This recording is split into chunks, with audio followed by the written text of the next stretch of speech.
Start the gas turbine engine test. Okay.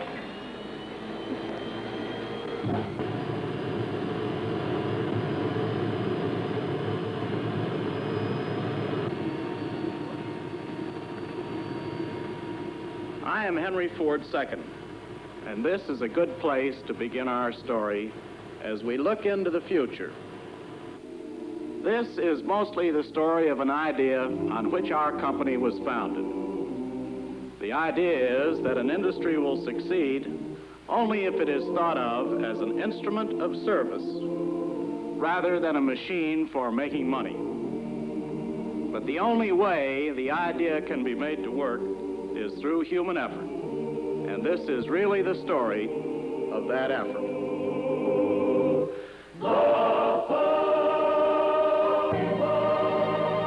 Yes, this is the story of the work of the Ford people. They are your neighbors almost everywhere. In Henry Ford's old home, Fairlane, only a few miles from where he was born, are maintained the company's archives, which document the beginning of the idea.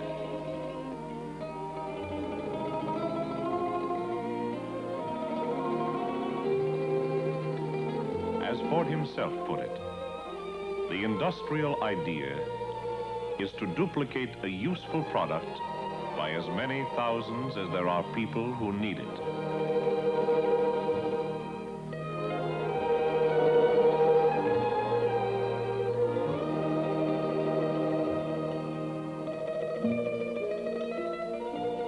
This was the inception of the assembly line. But Ford went on from there to show that it was a new conception as well. Never cheapen the product. Never cheapen the wage. Never overcharge the customer. Put your brains into the method. More brains, and still more. Putting brains into the method meant beginning with basic raw materials. Transporting ore down through the lakes from the Minnesota mines and producing the iron and steel. Iron and steel that go to make up 85% of a car. In this way, they begin a flow that never really stops until the car comes to the end of its life.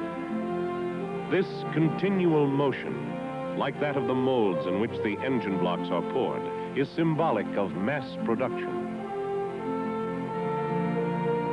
By applying brains to the method, the moving line idea has been continually developed.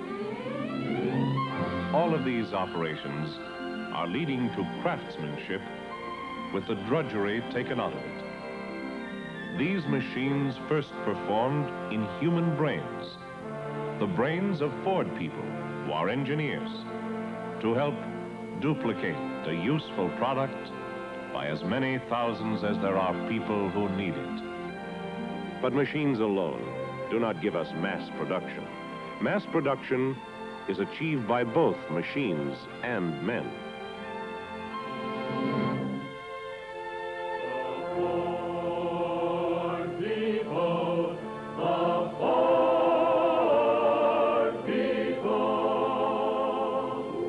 The quality of a product depends on the men and women who produce it. Quality comes into the plant on human legs.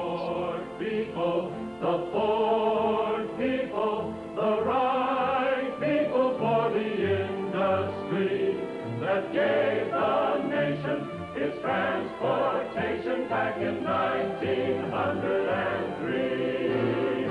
We're all neighbors, the same neighbors that echo clear across the sea. The people, the Ford people.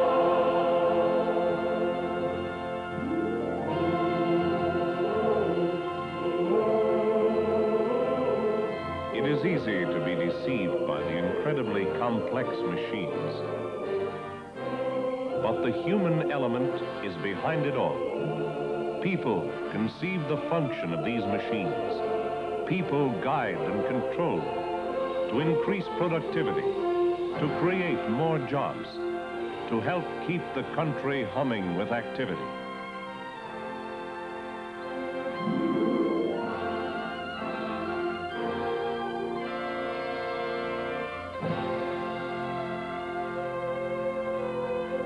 Finally, the work of many people, the parts and components that were the individual concern of hands and eyes and brains in many departments, come together for another group to organize in final assembly. The cars come to life rapidly because of all the coordinated effort that has led up to this moment. To follow through from the basic material to the final product, the vast River Rouge plant was built. It is still the largest integrated industrial plant in the world.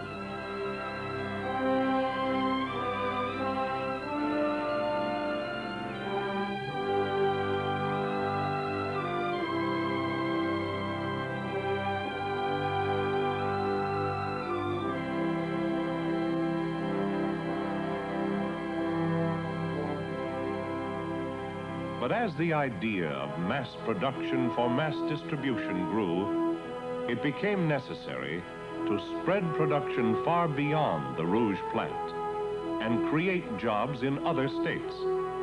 This meant building many plants in other parts of the country. Before a new plant is built, before a site is purchased, they map the whole thing out on paper. When planning has led to its logical conclusion, the operation is full size, and there are Ford people at work fabricating parts of cars.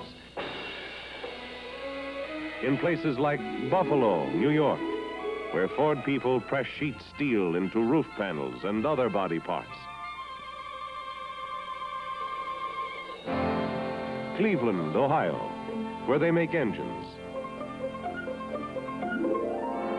Ypsilanti, Michigan, one of several towns where they make things like generators, starters, and distributors.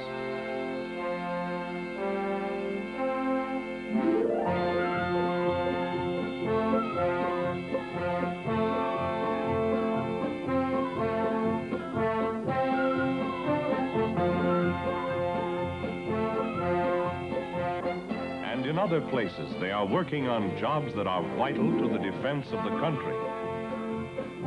In Chicago, they are making jet engines.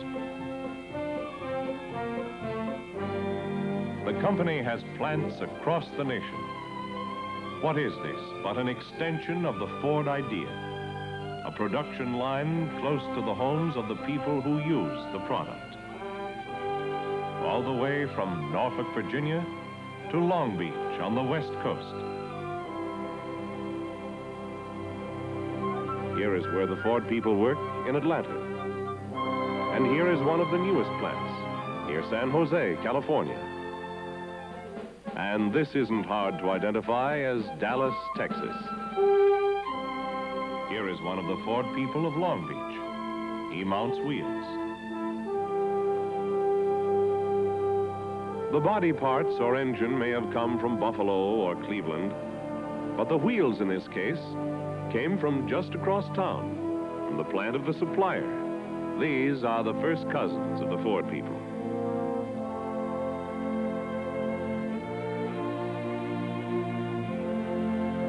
No company is big enough to produce all the parts and components for so complex a machine as an automobile. It is dependent upon thousands of suppliers, most of them small businesses, who are part of the hometown picture from one end of the country to the other. Here is Mary Jane Finelli of Toledo, Ohio. She inspects spark plugs in the plant of a company that supplies Ford. This is Donald Northington of Compton, California. He molds terminal posts on batteries. Finally, here is Walt Johnson on a farm in Iowa, raising corn with the aid of a Ford tractor and implements. What's his relation to the Ford people?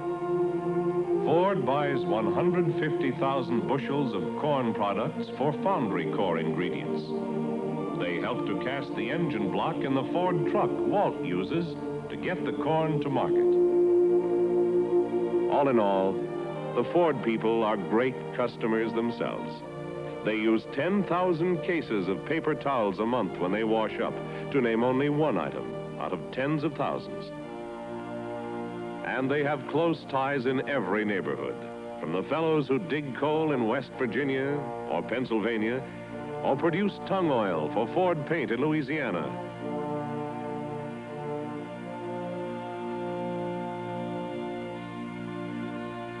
to the men who shear wool for upholstery in Australia or Wyoming.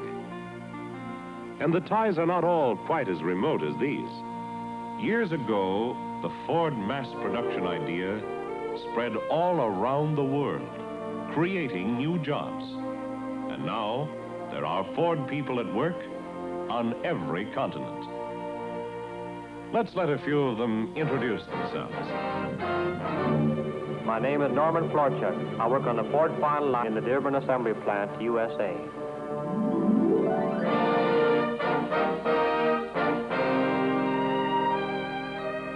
My name is Dennis Wetherill. I work on the final assembly of the Ford Motor Works, Dingenham, England.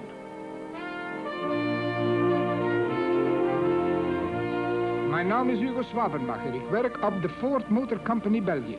En het is hier het einde van de assembly line.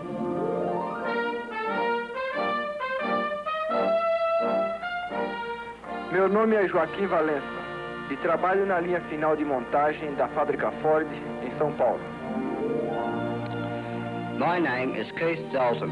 I work on the final line of the Ford Australia Assembly Plant. Something you notice about Ford products around the world, they are designed to meet the needs of local customers. These are the English Fords. Here is a German Ford. And in other parts of the world, like Brazil, you see the familiar American Ford. Even at home, no one car can satisfy everyone. The modern car is a kind of living room on wheels. Mobility with style, beauty, and comfort. Changing desires and the American idea of continual progress keep engineers and stylists working in a future world where reality is laboriously constructed from the nebulous material of advanced thought. Here are dreams of graceful new power for moving us in the wider, more exciting world that is unfolding for everyone. Are these the models we will soon see on the American road? Not necessarily. These are combinations of many elements suggested for future design. The elements are developed part by Ford people who work with tangible dreams of line, design, color, fabric, and detail, as well as sculptured metal.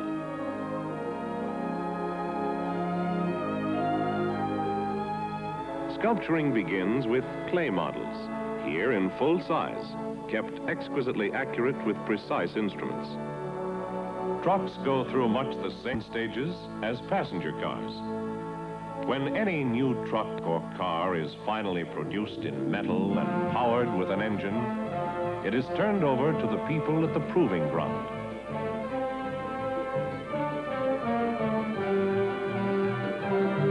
These men are the first riders the new models ever have. Test drivers and engineers, whose job it is to find out how cars will perform under any and all driving conditions, and how to bring about peak performance for future owners.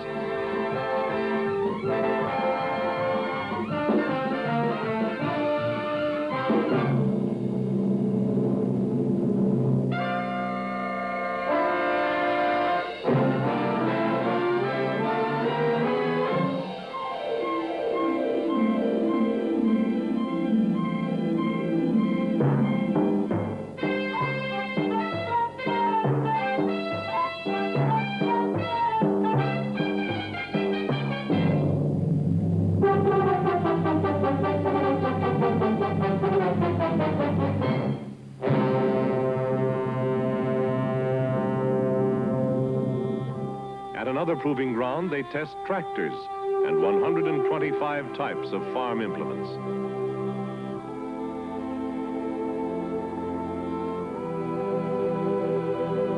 Ford people build tractors on an assembly line, very much like they build automobiles.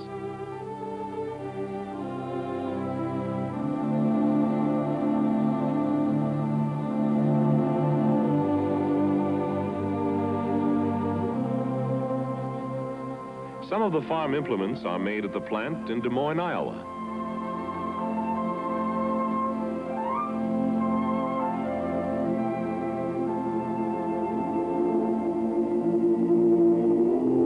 Henry Ford expressed this part of the idea when he said, "Lift farm drudgery off flesh and blood and put it on steel and motors." And it changed life on the farm forever.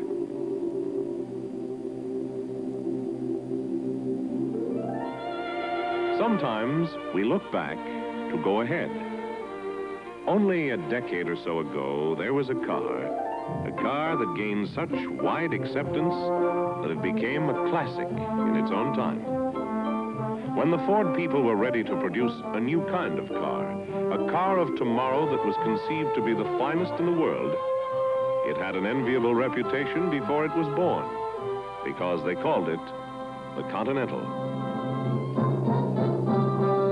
Great new engineering in power and construction were worked out.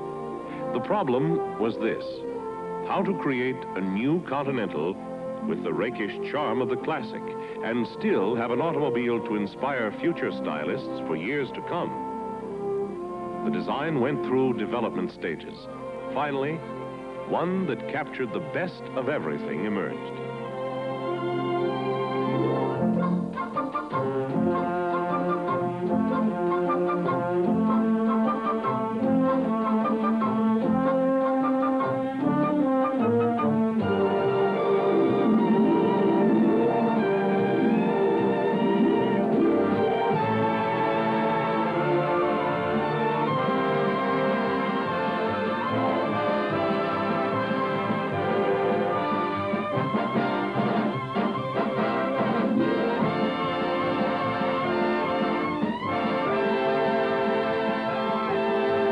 To produce the distinctive Continental, there is a new division with its own plant and equipment. Like the workers in the Continental plant, all the Ford people believe the particular product they help to build is a member of a family of products to be proud of. Such pride of production continues on to become pride of ownership when you take delivery of the car from the Ford people you are most apt to have contact with. The dealer, who is a businessman in your own hometown. He sells cars, to be sure, but he is offering something more. He is offering mobility and an expanded world to live in. Just what this means, you know best of all when you get around the country and see the things that are shared by all free-moving travelers.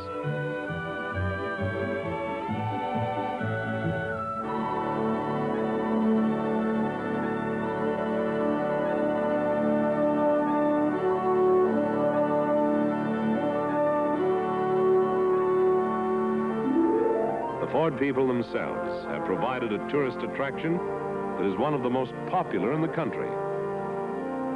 This is the Rotunda, the showplace of the auto industry at Dearborn, the birthplace of the Ford idea.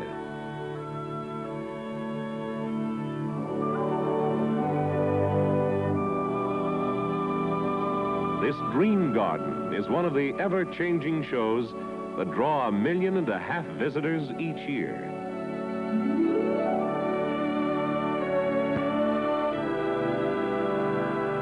This building, constructed for the Chicago World's Fair in 1934, was set up again not far from the vast River Rouge plant.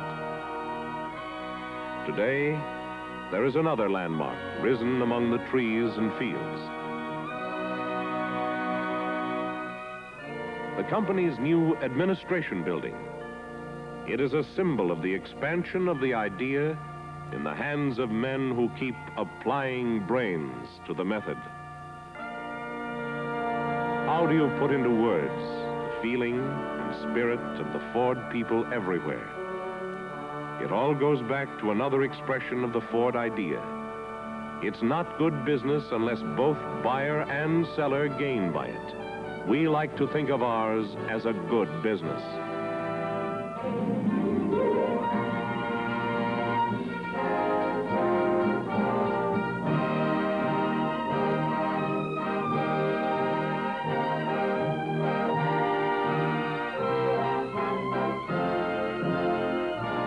And another way they put it is like this: we will never make a machine that cannot substantially be improved. We will never develop a technique that cannot be made substantially better. So long as the search is encouraged, we will never come to the end of the road of progress.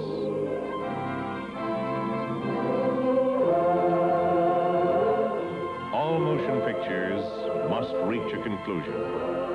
But of our story, do not think that this is the end. As far as we are concerned, the end is nowhere in sight. People